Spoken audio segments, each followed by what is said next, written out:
An explosion has sparked panic in the Poonch district. According to Kashmir Media Service, there were no reports of any injuries in the explosion, which occurred near the Poonch hospital late on the Tuesday.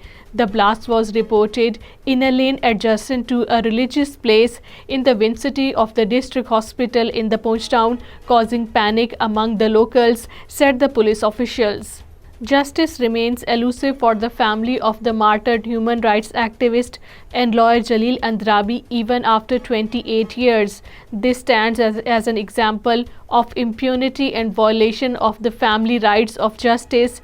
Jalil Andrabi was arrested by the Indian Major Avtar Singh of the Indian Army's 35th Rashtriya Rifles on 8 March 1996. 3 weeks later, his dead body was recovered floating in the Jhelum River, as reported by the Kashmir Media Service. People in the Bandipora area have been awaiting the completion of the healthcare center launched some 8 years ago due to prolonged delay in the execution. According to Kashmir Media Service, the villagers predominantly inhabited by the fishermen is disappointed over the lack of the progress.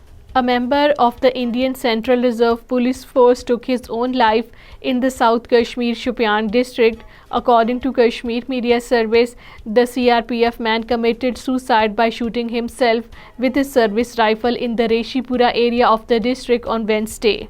Jammu and Kashmir Liberation Front has paid rich tribute to the prominent Kashmiri martyrs along with the martyrs of the Hazrat Bal on their martyrdom anniversaries.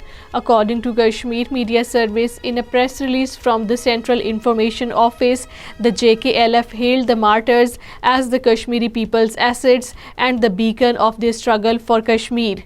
Authorities in occupied Kashmir have issued a warning to the government employees, threatening them with the dire consequences for their involvement in the demonstration or strikes. According to Kashmir Media Service, the warning comes after the Jammu and Kashmir Power Development Department received reports that some employees were planning to hold protests against the anti-people policies of the authorities.